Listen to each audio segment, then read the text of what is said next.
Okay, I've got a question. What do a theme park princess, a European nation, and casual waltzing have in common? Well, somehow, believe it or not, they are all key plot points of 2025's Royal-ish, brand new on the Hallmark Channel, and we've got a lot to talk about, Josh. We do, Jennifer, and we will unwrap it all for you on this episode of Do You Watch What I Watch?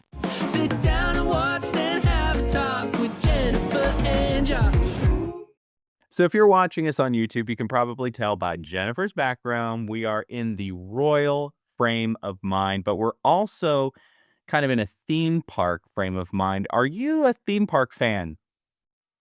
Love a theme park. Love a theme, period. Love a themed party, themed birthday, themed event. Definitely love a theme park. Definitely, we're a Disney family. I mean, we've only taken our son once, and our baby is, just turned a year old, so she has not been yet. But I believe Disney World, they're free until they're 3 years old. So, man, if we could time it right and sneak her in at like, year 2 and 11 months, that could be worth something. What about you all? We love a theme park.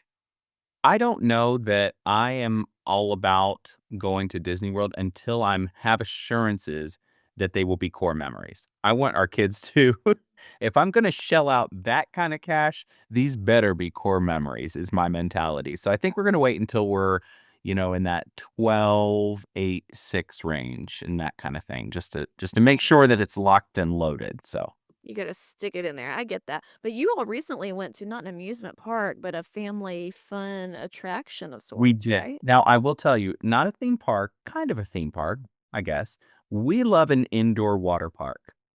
Mm. We love a resort that has an indoor water park, and you can stay there in one place and go to You the water park. smell the chlorine wafting in your nostrils, and it just Wow. purifies everything. Yeah. It does, it does. It's very spa-like, but not at all. Yeah. Relaxing with children bobbing around with Band-Aids and Oh, so many hair band. ties, but I love a lazy river, and I do love a water slide. Well, we Anyways. do get some exterior shots of amusement parks, but that's about all the amusement park activity we get in this one, brand new on Looks Hallmark. about like my background on our YouTube video. It looks like a green screen background, and it almost looks like they went to Party City's closeout sales, because RIP Party City, and they bought, like, castle decor and just put it in the front, Yep. and that's all you see is them standing, I guess, at the gates. Well, anyway, here is the I think they recap. spend more of their budget. Hallmark spends a lot of the budget on the holiday movies, and that Yes. is never more clear than movies like this, but that's okay. We got a lot of stock footage in this one. So, well, I mean, I'm getting ahead of myself. Anyway, here is the official recap, the plot synopsis of Royalish, brand new out on Hallmark Channel. Lacey is an amusement park princess who befriends 8-year-old Rose, a real life princess, and is recruited by her handsome father to travel to their kingdom and be a new governess. Let's go. All right, so this movie starts with animated teacups and roller coasters and a little beep bop boop kind of fun little music in the background. But we're not at Disney World. No, no. Instead, we are in a vague European nation called Bella Martese, a nation called Bella Martese. Okay. Anyway, and we see our male lead. His name is Henry. He is fencing and he is talking about his maybe ascension to the throne. So, based on the accents, I think that this is vaguely European. Would you agree? I would agree. We really should have, like, a globe, like a "Do you watch what I watch" globe, and we can put little push pins in whereabouts we think these mystery made up countries are, Yeah. that they would all be vaguely European. Vaguely European.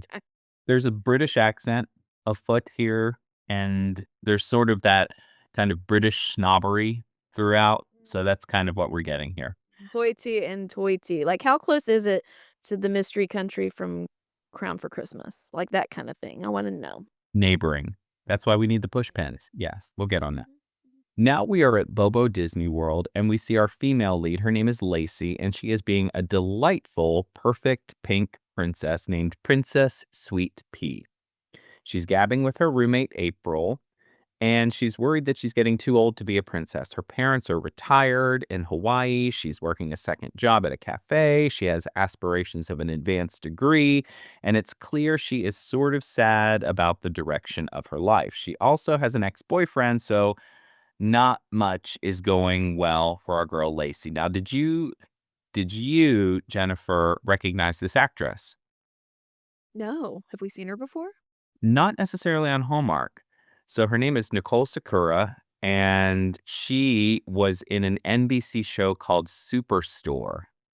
I don't know if you ever heard of that. Oh. I didn't watch it, but I've heard of it. Yeah. Yeah.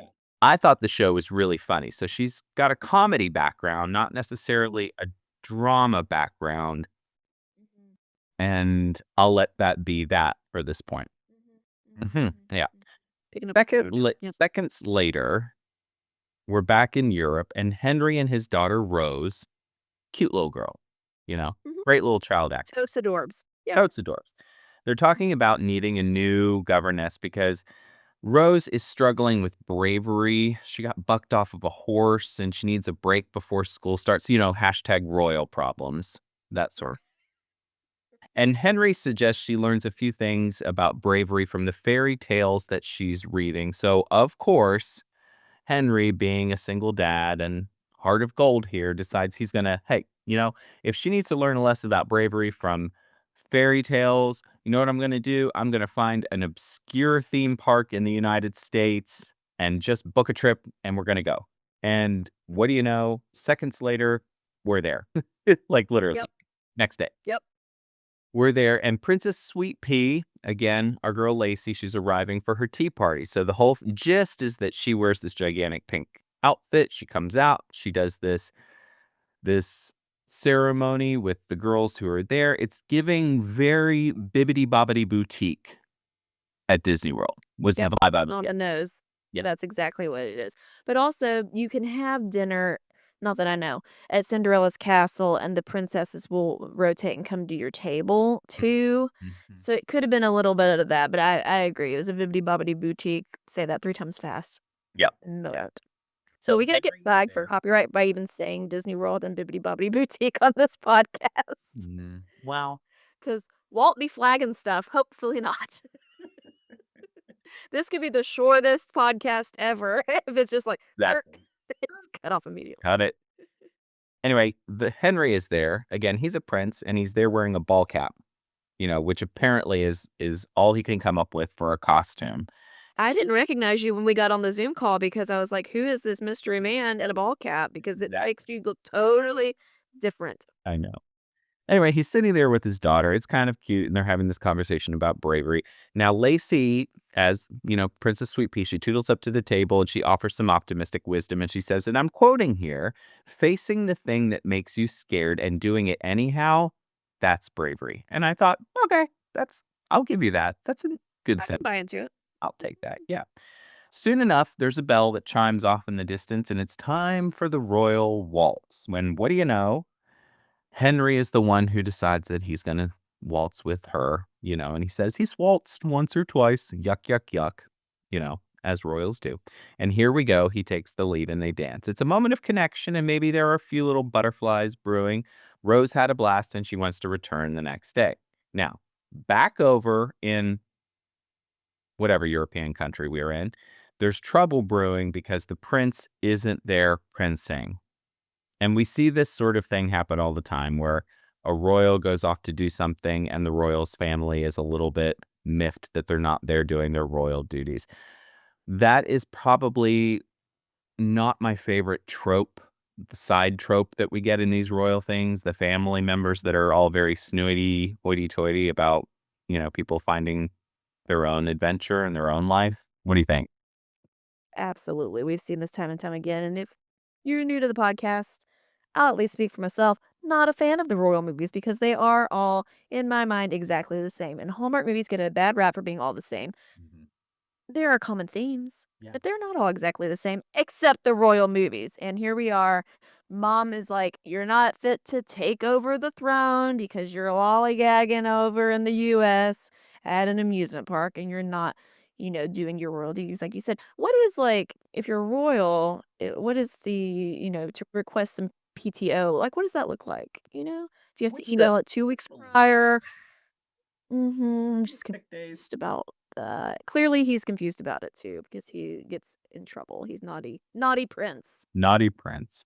Lacey unpacks her day with her roomie, and soon enough, we're back at the theme park. Now, Lacey's boss wants her to escort some VIPs. You already know who it's going to be around the park for the day. And so, sure enough, they get to tootle around the theme park together all day.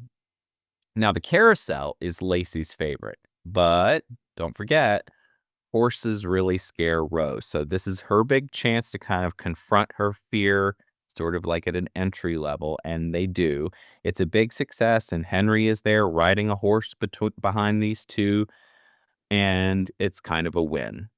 So Lacey and Henry unpack the upcoming big royal social event back home that involves riding a horse. So there's, of course, this big coming of age ceremony for a 9-year-old in this kingdom where she has to ride a horse in this parade and whatever.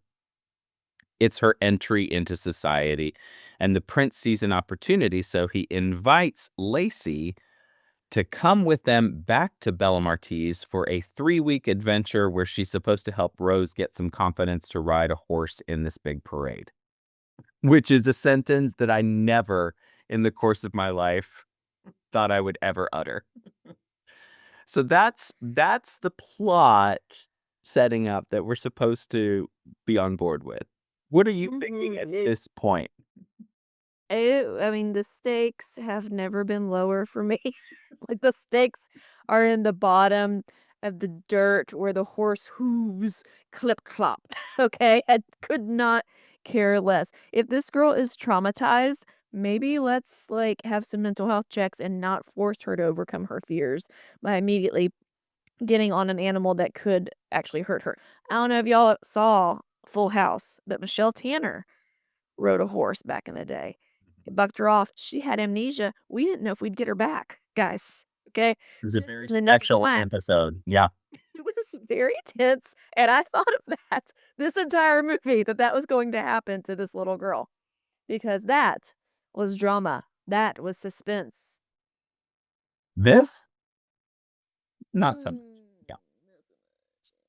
So back at the palace, Henry gets a hard time from the queen, who isn't excited at all that Lacey is coming to help Rose. Now, Lacey, back in the States, is showing off her fancy ball gown that she's going to take because apparently there's a big ball to culminate in this whole thing. But oh no, we see she grabs the wrong hanger when she's, you know, fixing to hop in the car to go over to Bella Martise. And when I tell you they are trying really hard to make sure you know that this is an upcoming oopsie doodle, it was not subtle in the least. Like, we literally saw this tight shot of her hanging the hanger up there, and then another tight shot of her grabbing the wrong one. Like, they really were trying to connect the dots very, very clearly for you. Yeah, she grabbed the Princess Sweet Pea gown. Yeah. Yeah. Which wouldn't be a bad ball gown. I mean, No, exactly. except boss man, her boss man is not thrilled. Was he not thrilled she was going, or she just couldn't reveal her identity publicly? Was that The boss man was sort of like Walt Disney in that he didn't want any of the characters photographed in real life. You know, he didn't want to see them out of costume or out of character, didn't want the fourth wall to break. So there you go. yes.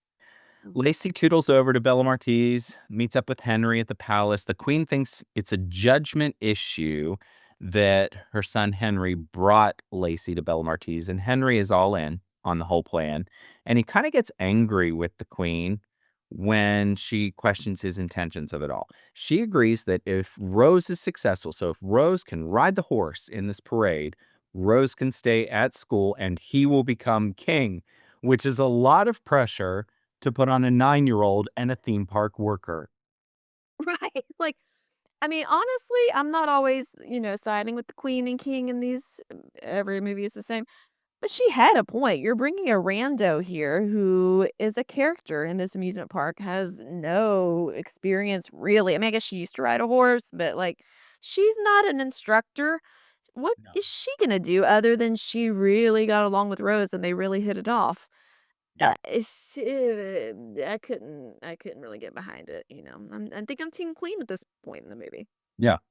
After finding the stables, Lacey manages to buck tradition and she convinces the cavalry boss to switch Rose's horse from this big, beefy looking horse to a smaller, kinder version of the horse.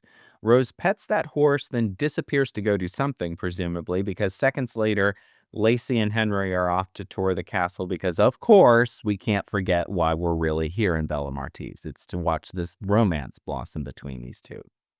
It's just like Nice. the kid in this scene was kind of an accessory. They had the kid pet the horse and then the kid just disappeared.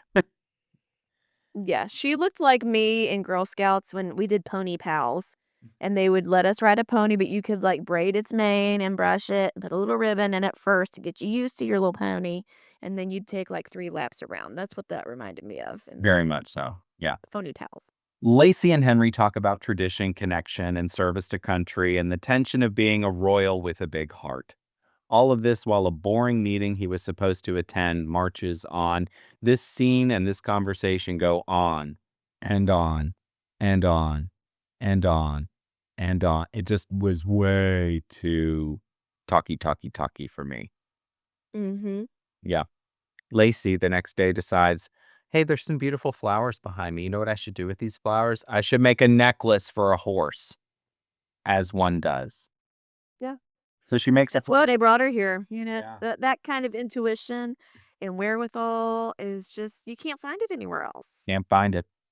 So she makes a necklace for the horse and talks up the validity of Rose's sense of safety. She gets Rose, however, in spite of it, to sit up on the horse, and she feels safe. So Lacey leads them on a quick little trot through the stables. The queen, who just happens to be tootling out by the stables on a little jaunt, sees it all and is mildly impressed. I guess about as impressed as a queen can be. Mhm. Her heart is softening towards the whole scheme. This might work. Lacey and Rose have a celebratory tea party on the castle grounds. And of course, Henry happens upon it and decides, hey, I'm just going to stop in and have some tea as well. But oop, a grouchy royal guy.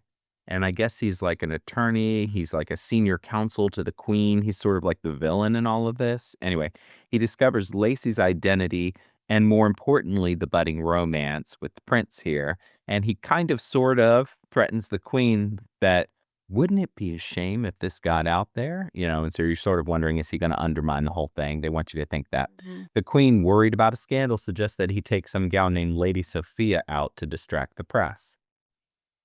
True feelings be damned. Anyway, yeah. I guess so. Mhm. We, for some reason, get a European farmer's market visit. No talk of it, but here we go. Gotta fill time. We're Got filling little time. time. Yeah. He talks about his love for the kingdom and how he wants the world to see it if he becomes king. She talks about psychology and how she fell into the work of theme park princessing.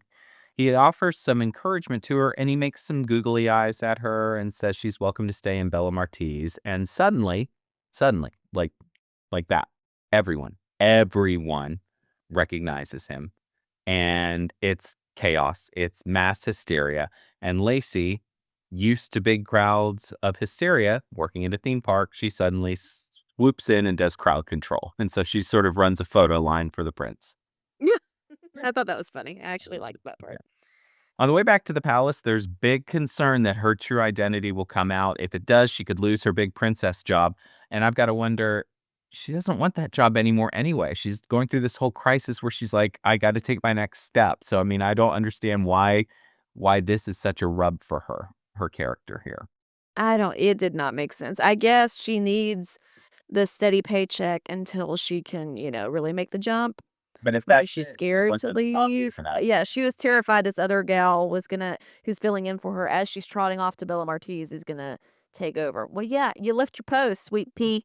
Sorry. What do you expect to happen? The park must go on. People had resies at Bibbidi Bobbidi Boutique Sweet Pea style. Exactly. They have their fast pass or whatever, Boba, for the up at this. She booked that stuff out like months in advance, Yeah. as I know. Yeah. Yes.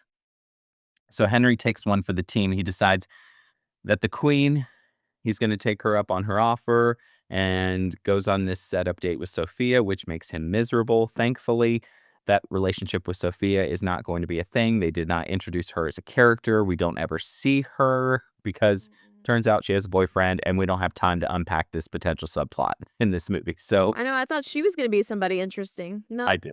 No, not interesting. And in fact, as I was thinking about it, that could have been the one way to introduce some conflict for him that could have been actually interesting, aspiring. No, we can't have that. No, no, no. We got farmers markets to go to and horses to ride. We can't have conflict. Can't have conflict. Come on. Anyway, Lacey and Rose have a sleepover that night that he was on his not date with Sophia. And he comes back from that. She's still awake when he returns. And he's like, oh, I forgot. I've never shown you my favorite place here at the palace. So he does that. It's basically like a courtyard with some Christmas trees. Not special. And he says some nice things to her. Yeah, it doesn't. And they kiss. So now, finally, it's time for the big event. Rose is decked out in her ceremonial garb. And Lacey's there, and Lacey's like, I don't know, how are you feeling? The whole 9 yards. And she sees this security guard, question mark, I guess. Anyway, who is supposed to ride alongside of Rose. And he's like, hey, I know what I should do. And the governess is like, we're going to need your uniform. So basically, Lacey swoops in as the security guard who rides next to her. And it's a huge success. When I tell you that they were really trying to make the crowd look big for this parade scene, they were literally... Yeah, they would like jam everybody together, shoot one scene, then move like the crowd of people down, and then move Okay, them now again. you shuffle, and then you shuffle, interlace a little bit. Yeah. Rearrange. We're going to go another centimeter. And then They were we... really trying to make this thing look bigger than it actually was. But what if a security kerfuffle had occurred? Lacey is not equipped for this. Well, it's Hallmark. We're not going to have any kind of, peril that. Bella Martise has some sketchy hoodlums that live there, I've heard. Their crime rate's going up. Yep. So, you know. Ruffians. So the queen's advisor, so the bad guy, not so subtly suggests that Lacey leaves before the big ball that's supposed to happen that night, which the friendly governess overhears. Now, Lacey's conflicted because she has all kinds of feels now for the prince. And she pulls out her gown from the closet and she realizes that it's her Princess Sweet Pea dress. That happens just as the picture surfaces online of her in her costume, and just as she gets a phone call from her boss back in the States who fires her immediately. Lots happening here. It's even a brief... We usually call this a brief moment of peril, a bee-mop. This wasn't even a bee-mop. It was just a... I know. It was zap. It was a zap. Yeah. Exactly. In the turmoil, in the emotional turmoil that she's in, she pens letters to both Henry and Rose, I'm leaving. And she hands them off to the friendly governess, and she leaves. Later on, that governess fesses up to the queen and the prince. Henry is big mad about the whole thing, speaks his mind. The queen is like, I get it, you're right, and apologizes. And she tells him to go get the girl. Now, I thought that this was going to be, he, hops on a horse and he's riding to like the train station or, the airport in Bella Martise, whatever that might look like. No, this basically, of course, means we're going to have to go back to the States, and we are suddenly back in Virginia, and Lacey is mopey. She's at her apartment. She's off to return the dresses because, of course, she's been fired. She's got to drop off the dresses that she wore at the theme park, and her boss stops her in the hallway and begs her to do one last show for a special guest. And you already know where this is going. That one special guest is, of course, Rose. And so here comes Lacey. She's wearing the big Princess Pea dress, and here comes, Rose. She runs in. She's followed by Henry, who just so happens to be wearing a tuxedo, of course, and says some nice things. Lacey's like, oh, hold on one second. And she runs out of the room. And literally 15 seconds later, she runs in a totally different ball gown, the one that she was supposed to wear over in Bella Martise. And they dance to the waltz. So there we go. Flash forward 6 months, Rose trots up on a beautiful horse, which winds up being an engagement present as she gets the man, the ring, a group hug, and her own happily ever after. It's time for Gold or Coal. Okay, everybody, it is time for our much acclaimed, much anticipated segment, gold or coal. We are each going to bring 3 gifts to the podcast about this movie. If there is more gold this time, it is unlimited refills. Pew, pew, pew. And if there's more coal, it's a musty plastic poncho. Ugh. You ain't theme parked until you've been there on a rainy day, and it is neither holly nor jolly for anybody. But you paid money, you gotta do it. All right, Josh, I'm coming to you first. What gift are you bringing first? Well, first for me, it's going to be some coal. These leads. Now listen, independent of one another, they could have been really good because I liked her. I thought she was okay. Mhm, He was better, you know. mhm. He's more in that Hallmark vein. She's not the typical Hallmark actress at all. Let's just call it what it is. Together, it was like a mismatch for me. It did not give me anything that resembled romance. It was just not not believable in terms of a relationship for me in any way, shape, or form. So the leads, weird choices, weird match, just a mismatch for me. Agreed. I will give some coal. Like I said before, the stakes could not have been lower on this movie. I mean, not that we're like groundbreaking with plot on these usually, but come on. This was such a stretch. Could not care less if this little girl rode on the horse. I just hoped she wouldn't fall off of it. I did hope that, but no, that's cool. It was boring. Boring, boring, boring, boring, boring, boring. I forgot about it after I watched it. Boring. Cool. And to that point, my next gift is coal. This thing could have been a lot of fun because what they could have done is really leaned into the fish out of water. She should have had to have been in Bella Martiz and playing the part of the princess as she's used to playing in the theme park back in the States. Mm-hmm. And that could have been really fun. It could have been fish out of water. She could have had all kinds of missteps and gaffes and weird things happening. And she's a comedic actress. I think this woman could have pulled that off really, really well. It was just the story, the script. It was just nah. I didn't really care at all, like you said, about this plot about having to help the daughter ride a horse. That just no, it didn't work. No. Agreed. My next gift is coal for the terrible theme park CGI background, zoom background imagery of it all. They could have gone to not Disney World, but a theme park here and had more fun than just riding a carousel. Like that would have given me more fun vibes than what we got. I mean, really, they rode the carousel. They were in Bibbidi Bobbidi Boutique Bobo Bibbidi Bobbidi Boutique, rather, and then they sat at a table and talked, and that's when another thing, the picture that got leaked was them talking at the amusement park, right? Yeah. She was in her gown because she was supposed to be. She was showing them around on a tour. Why was it drama that that photo got leaked? Again, none of this made sense. Because she's with a civilian? I think so. You know what? That's my other piece of coal. I'm 3 coal. There, I went out of order, but that's it. 3 coal. 3 for 3. What do you got for your last gift? So my last gift is coal. They had this weird subplot about this younger princess who was waiting in the wings. Why? That didn't even matter, you know? It was a I didn't villain that remember didn't that. be there.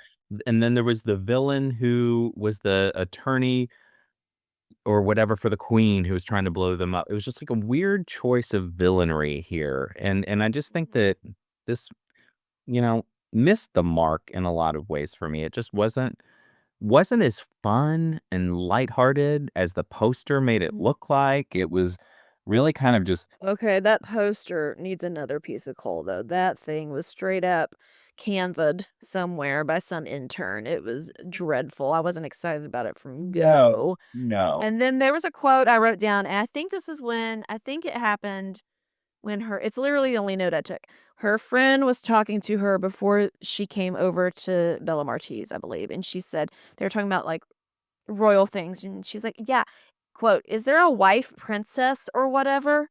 Like, could she get married to this man? Is there a wife princess or whatever?" Yeah, Because Americans don't get royal stuff, y'all.